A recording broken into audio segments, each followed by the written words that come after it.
Ustaz, apakah benar orang-orang soleh punya khadim dari bangsa jin? Apakah dibolehkan? Enggak boleh. Yang menguasai jin hanyalah Nabi Sulaiman alaihissalam. Ya.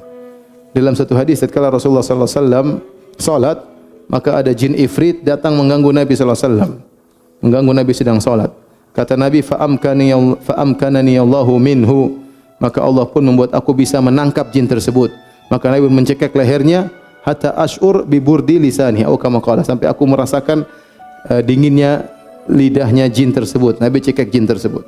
Kemudian Nabi mengatakan, aku ingin ikat jin ini di tiang Masjid Nabawi agar bisa dilihat oleh anak-anak besok. Tetapi aku ingat doa akhi Sulaiman, wa habli mulkan la yanbaghi li ahadin min ba'di innaka antal wahhab. Nabi Sulaiman pernah berdoa, ya Rabbku, anugerahkanlah kepadaku kerajaan yang tidak boleh seorang pun setelahku memiliki kerajaan seperti ini. Di antara ciri kerajaan tersebut adalah menguasai para jin. Nabi Sulaiman anak buahnya banyak, ada jin soleh, ada jin syaitan, semuanya anak buah Nabi Sulaiman. Dan mereka tunduk kepada Nabi Sulaiman tanpa ada mahar-maharan, tanpa ada sajian-sajian, semuanya mereka takut kepada Nabi Sulaiman. Oleh karenanya waktu Nabi ingin mengikat jin tersebut, Nabi dilarang. Nabi mengatakan tidak boleh. Karena yang berhak menguasai jin cuma siapa? Nabi Sulaiman. Ya, dan kita lihat Nabi SAW tidak pernah berbangga-banggaan dengan pasukan jin. Terjadi banyak peperangan, perang Uhud, perang Khandaq, perang Badar. Nabi tidak pernah panggil jin, tolong periksa Abu Jahal lagi ngapain. Tidak pernah. Ya, coba periksa ada apa di sana. Tidak pernah. Nabi tidak pernah manggil-manggil jin. Demikian juga waktu kalung istrinya hilang, Nabi juga tidak pernah manggil jin, coba cari kalung istri saya. Ente katanya jin jagoan, coba cari jin, cari kalung istri saya. Enggak juga. Nabi tidak pernah membangga-banggakan punya pasukan jin atau nyuruh-nyuruh jin, punya khodam-khodam jin, tidak pernah. Bahkan Nabi mau tangkap jin saja Nabi tidak jadi, karena itu hanya hak siapa? Nabi Sulaiman alaihissalam. Oleh karenanya kalau dikatakan ada orang soleh punya khodam jin, ini tidak benar. Tidak benar. Ya.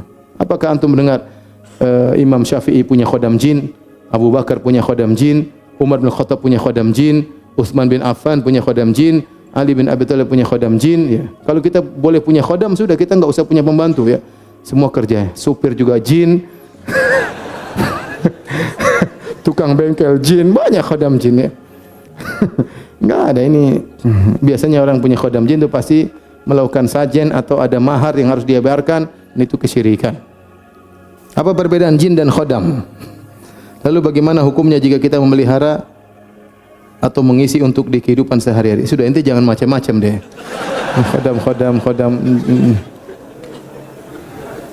Dulu ada kawan saya, dia cerita, dia tukang pijit. Ditawarin sama kiai, Pak, mau khodam enggak? Khodam buat apa? Buat bantu bapak mijit.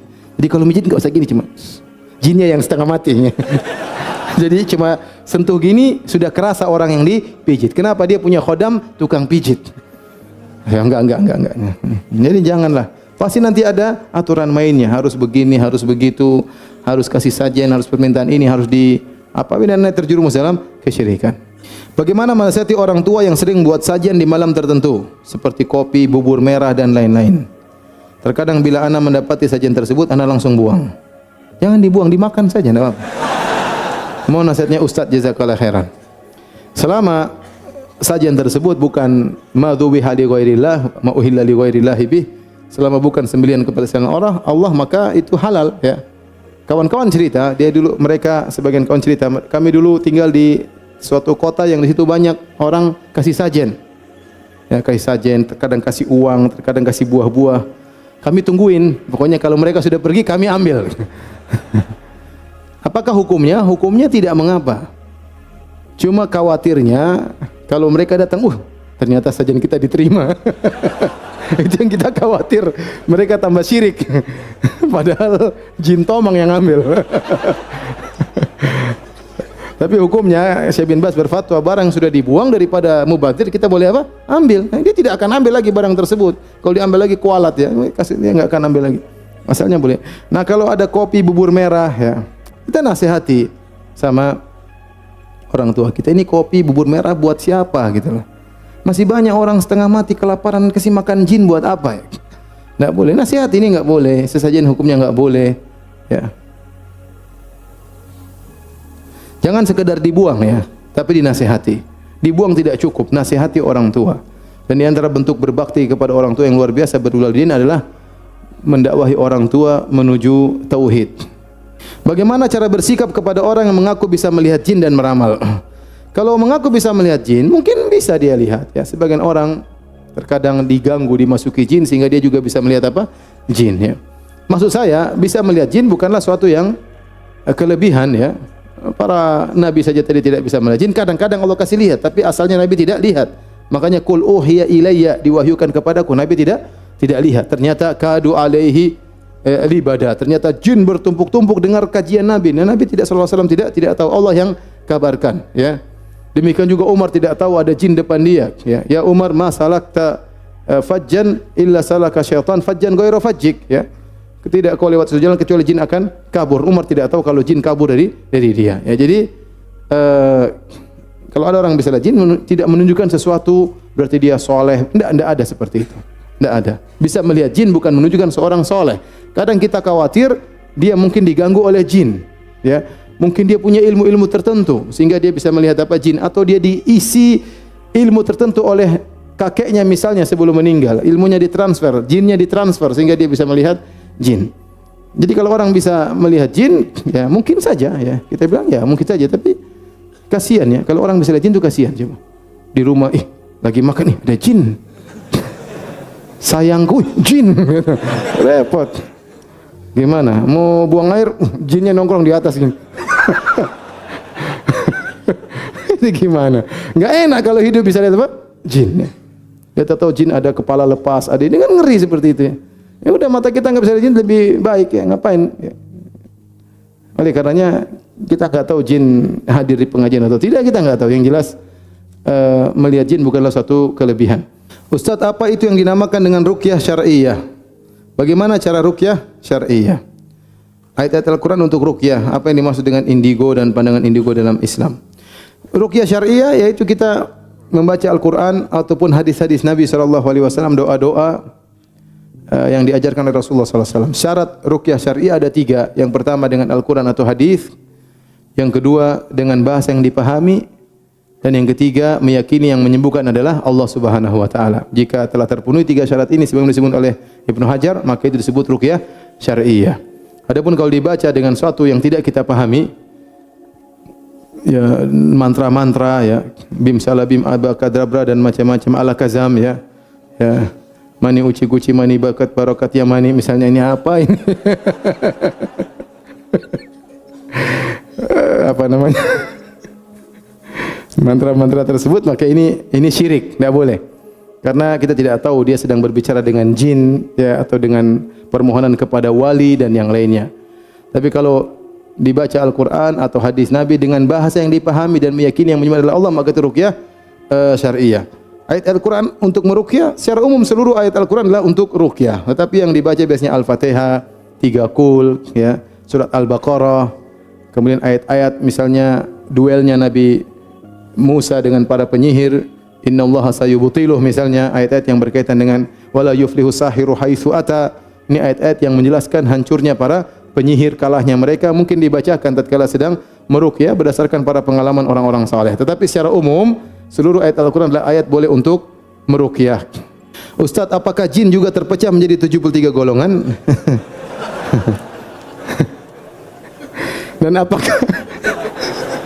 Dan apakah dakwah jin ahlu sunnah juga mendapat penolakan oleh jin ahlul bidah?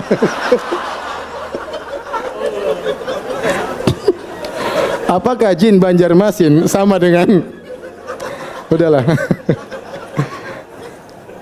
Ada-ada saja. Ini baru keluar Banjarmasinnya.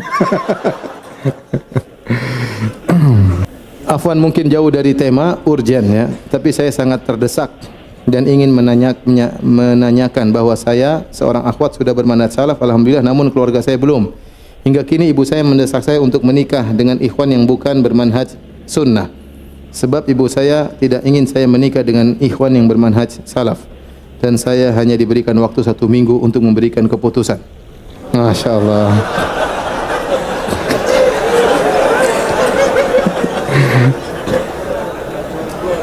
Masya Allah. Apa yang harus saya lakukan untuk menolak lamaran ikhwan tersebut? Allah alam ya, berat ini. Tolong nanti hubungi ustaz-ustaz yang ada di sini ya, biar bisa konsultasi lebih lanjut ya, karena harus tahu permasalahan secara lengkap. Ustaz, apakah hukumnya apabila kita mengusir dan bahkan membunuh jin karena dia mengganggu dan juga melalaikan kita dalam beribadah? Jangan kejam-kejam ya. Kalau jin ganggu, antum ruqyah saja ya. Kalau dia mati salah sendiri ya. Jangan ente tangkap, masukkan dalam botol, dikunci. Ya kasihan ini jin jomblo. Kalau dia ganggu, ente ruqyah, dia tidak mau terbakar, urusan dia. Kalau dia kabur, siapa tahu dia beriman, kena dakwah, kenal manhaj salaf setelah itu, bisa saja, kita enggak tahu. Jangan kejam-kejam ya akhi. Bagaimana cara solat Nabi Isa alaihissalam? Saya tidak tahu ya. Tapi para anbiya mereka solat, para nabi mereka solat. Ya, mereka solat ya. Tapi bagaimana cara mereka solat sehari berapa kali? Saya tidak tahu. Ya. Tidak dijelaskan dalam hadis-hadis yang sahih. Tapi kita yakin para nabi mereka solat dan mereka tunduk kepada Allah Subhanahu wa Ta'ala. Adapun bagaimana cara solat mereka, berapa kali dalam sehari, kita enggak tahu. Bahkan Nabi Ibrahim disebutkan waktu Sarah diambil oleh Raja Mesir, dia pun solat. Dia pun apa? Solat. Ustaz, apakah boleh jatuh cinta kepada haram girl, cewek Nasrani?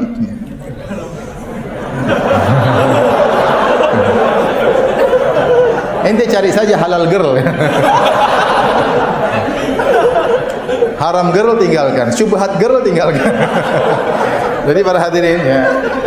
Ya akhi, masih banyak cewek-cewek muslimah yang menanti antum.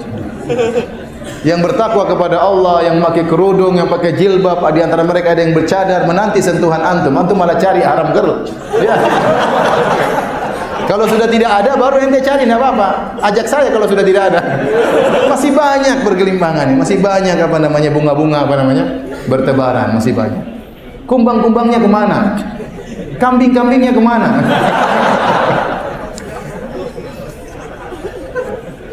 Boleh menikah dengan wanita ahlul kitab, boleh, tapi ya masih banyak kan.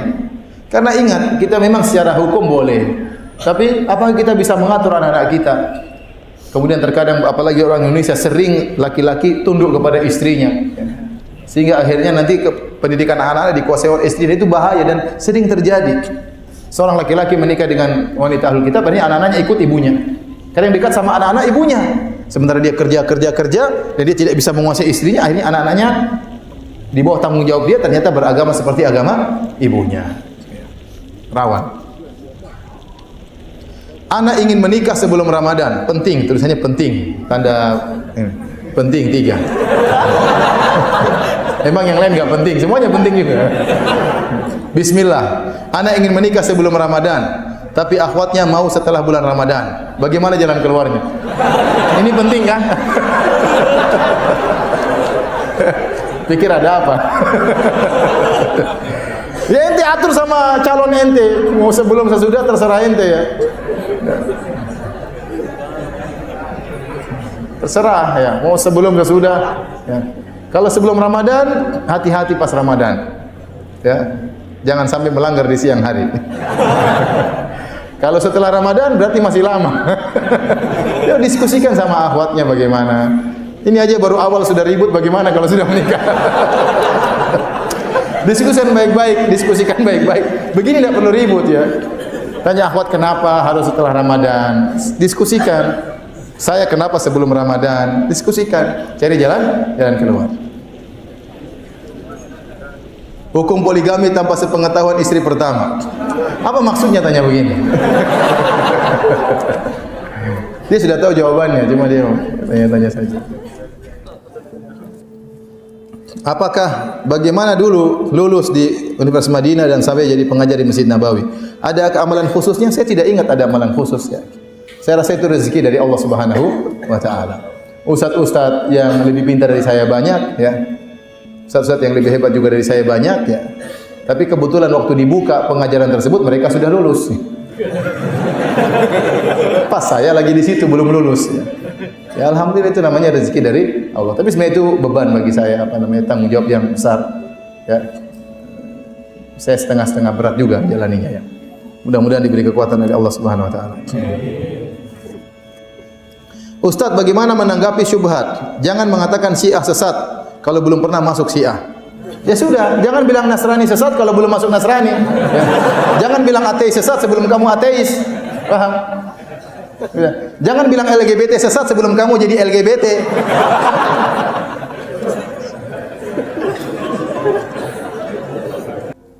Bagaimana terkait konsep Trinitas yang mengatakan Nabi Isa anak Tuhan dan masih meyakini adanya Allah?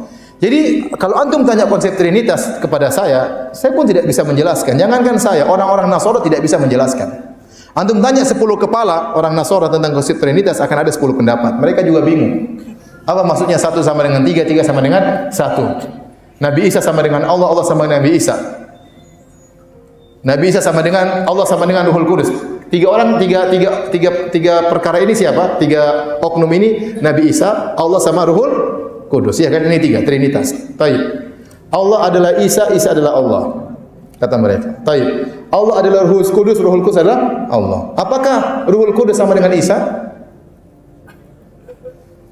Aneh, 3 sama dengan 1, 1 sama dengan 3. Tidak masuk logika. Ya 3 ya 3, 1 ya 1. Coba kalau antum beli mobil sama mereka, ini harganya berapa? 300 juta. Saya bayar cash ya? Ya, bayar 100 juta. Kenapa 100 juta? 1 sama dengan 3. Mereka susah.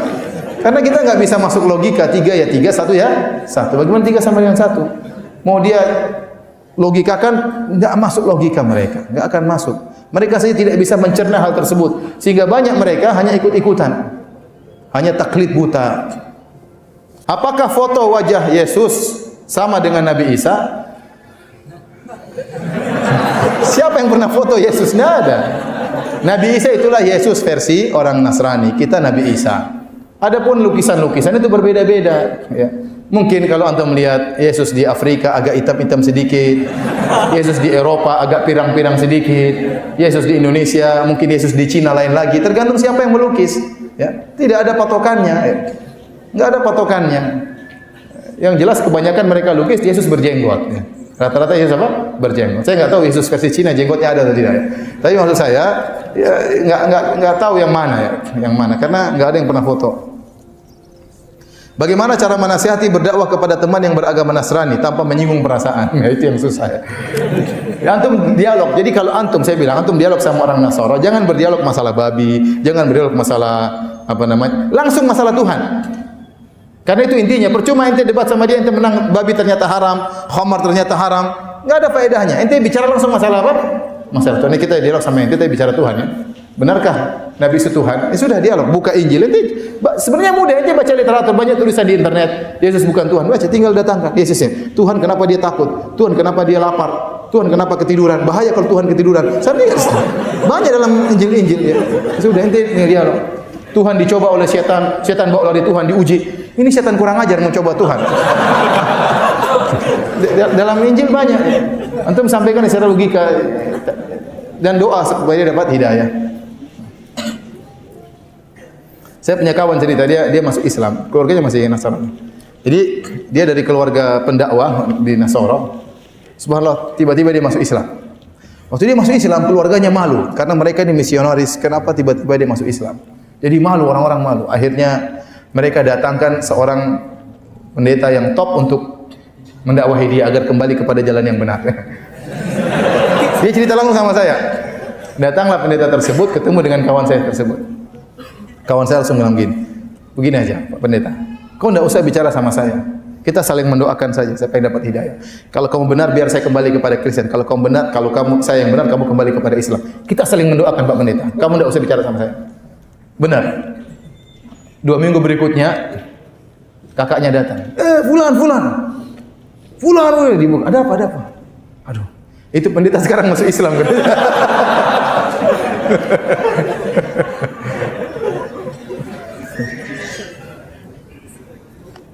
Bagaimana caranya bermuamalah berinteraksi dengan orang non muslim? Ya, apa non muslim kita? Nabi dulu berinteraksi dengan orang Yahudi, Nabi jual beli dengan orang Yahudi. Selama mereka baik, kita baik, kita beramah tamah dengan mereka, kita bergaul dengan mereka, kita berboleh sama mereka. La yahnakumullahu alladziina lam yuqatilukum fid din wa lam yukhrijukum min diyarikum an tabarruhum wa tuqsitu ilaihim. Allah tidak melarang kalian untuk berbuat baik kepada orang-orang non-muslim yang tidak memerangi kalian, tidak mengusir kalian. Berbuat adillah, berbuat baik kepada mereka. Sungguhnya Allah mencintai orang yang berbuat adil. Apa bisnis sama mereka?